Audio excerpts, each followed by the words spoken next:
And one of the things, single people, listen to me, one of the things you must look out for in a partner is a kind person.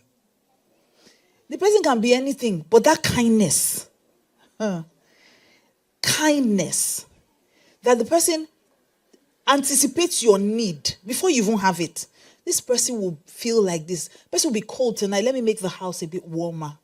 It's those little things. Person will be tired today. Let me buy dinner.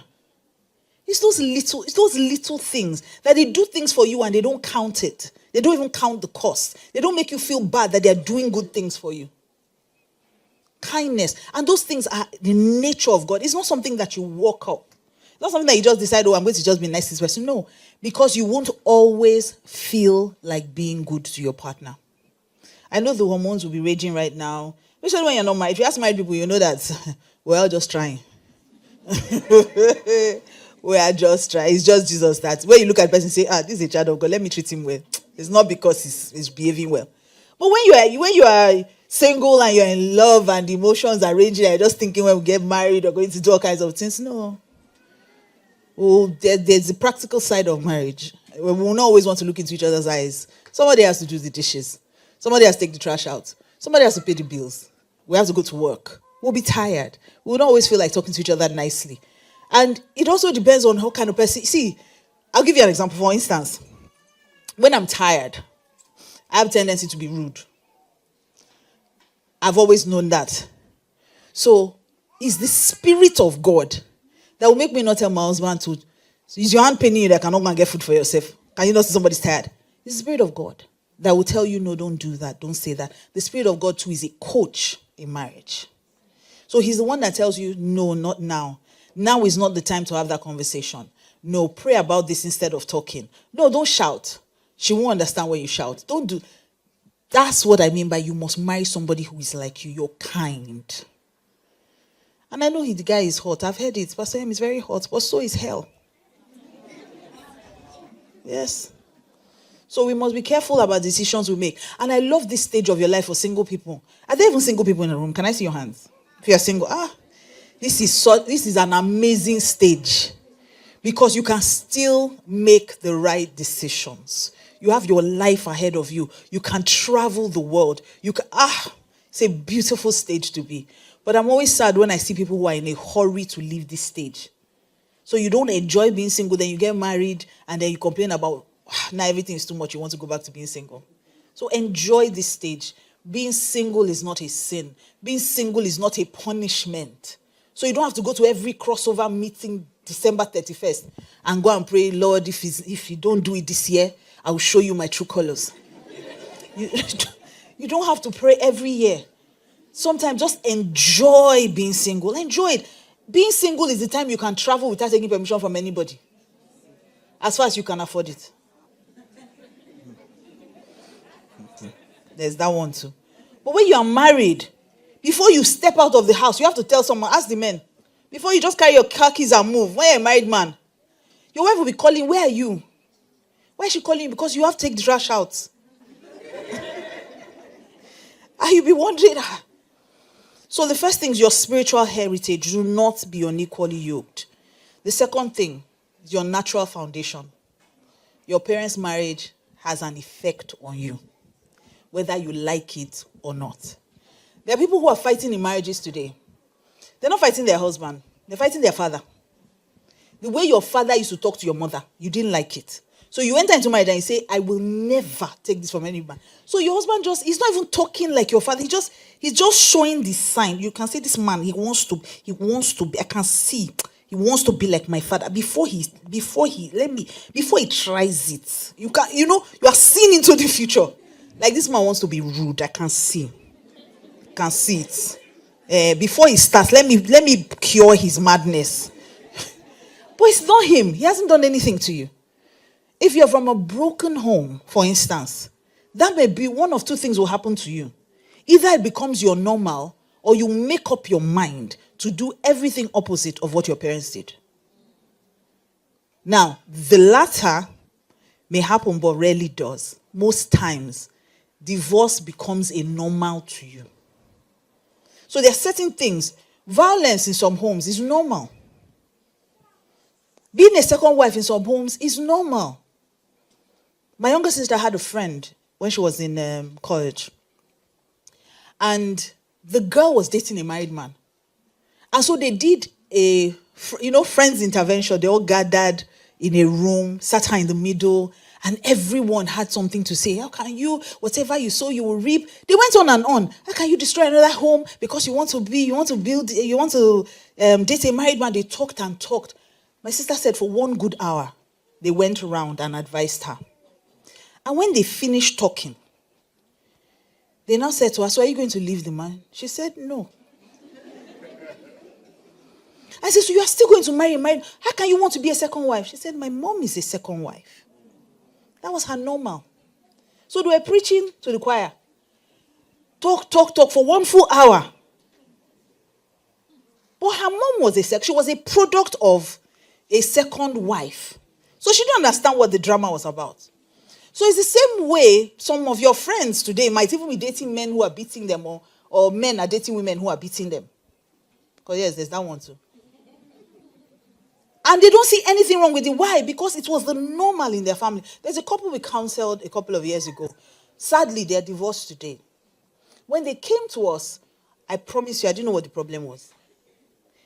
The lady was from a home where they literally whisper in their house. They don't, no raised voices. I don't know if you come from a family like that. You guys don't yell. And she was married to an Igbo man who grew up in the East. Not Igbo Lagos, so not my type. Igbo in the, so if you're from Nigeria, you know what I mean. You know that if they're having a conversation on the phone, we are all in on that conversation. Hello? Oyeneku? Where all of us are in on that conversation. They are very loud. She now marries that kind of man and he's choleric. So tough.